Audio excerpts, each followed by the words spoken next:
joining us on Better Biz again. You know, telling stories is such an important part of what businesses need to do these days.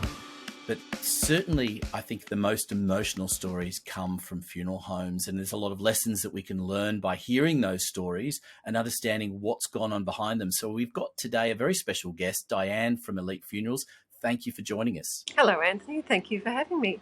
Diane, I'm really interested to hear a story that I know you've got about a guy called Tom who passed away not that long ago. And, you had quite an extraordinary experience with the family. Do you want to tell us a little bit about how that came about and a little bit about that service? Sure. I love Tom's family. Tom died very suddenly. He was killed in a car accident. And he has a sister here in Sydney who has one daughter who is married.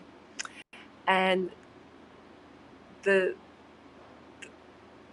girl rang, or the woman rang, and needed to have something very simple. She didn't want her mother to have to travel far for a funeral service, and didn't want to feel as though she had to have a celebrant, or they just wanted no flowers, but they wanted to be there. And she was really struggling with what her heart wanted to have and whether she could get it or not.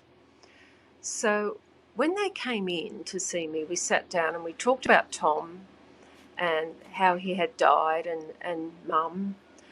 And again, it was just about listening to their stories and feeling their concerns. And Tom ended up having a funeral service in a chapel. He had that most simple coffin that no funeral director should sell to anybody, but because we're not, in traditional terms, that coffin is just for unattended cremation services. But when I showed them the photo of it, she said, yeah, that's exactly what we want. That's exactly what we want. Terrific. So Tom had this coffin, no flowers. He had about 10 people at his funeral service, some of who were friends from school. And they all obviously knew how he died. And I just announced to them earlier on, once they were all in there, I said, I thanked them for coming to say goodbye to Tom, and I explained the coffin you're looking at is probably not one you've seen before, but it was exactly what Tom had requested. And they all nodded in appreciation, knowing what Tom was like.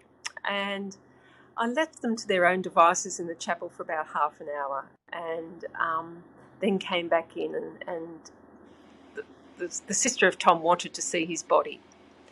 And he had been in a car accident, as I said. And so I explained to everybody that she wanted to see his body.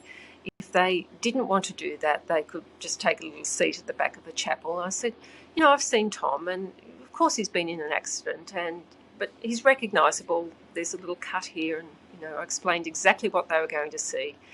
And everyone stayed. Everyone wanted to see him. We took the lid off the coffin, and there were tears and a little bit of laughter and touching and holding his hand, and just the friends. Then when we put the lid back on the coffin, the friends put his coffin up at the catafalque, and his sister closed the curtains, hit the button to close the curtains on his coffin. And the relief on their faces when we came outside of the chapel, and just the joy, and you could hear them talking to each other about, I've never been to a funeral like that. Didn't know what to expect, and it was so lovely that we could just all stand around his coffin. And the feedback I got and from the family on that funeral was really heartening to me, and they are beautiful, beautiful clients. And actually, not long ago, probably 5 or 6 months ago, Mum died, and she had a very similar funeral, and it was just lovely to connect with them again. And it just goes to show me that for people who are concerned about cost in funerals, and I get the concern about cost, it can be a big cost. These 2 funeral services, and Tom's funeral service was not a costly service, but I think it gave the people who attended it so much more in experience than some where a lot of money is spent on goods rather than services. Diane, I think the true testament to a really great service is when you have clients who go out of their way without you even asking to go and put publicly a review of what you've done for them. And I think that's the case here, isn't it, with Tom's family, where they did that very publicly, and it's a beautiful review.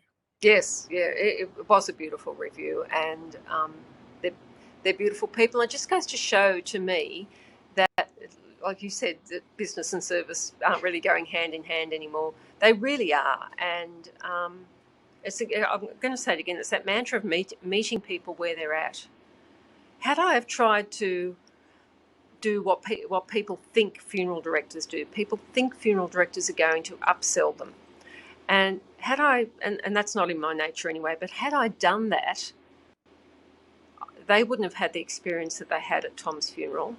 I wouldn't have earned their loyalty as I received when their mother died sometime later. And I wouldn't have earned their ongoing loyalty to my business and being advocates for my business as well, and being advocates for my service. I'm not a big funeral director. And people often come to me because of reviews or because of recommendations from people who have used and experienced our service before. So that's really very, very important to me. Diane, if people are interested in hearing more about the idea of a simple send-off, what do they need to do?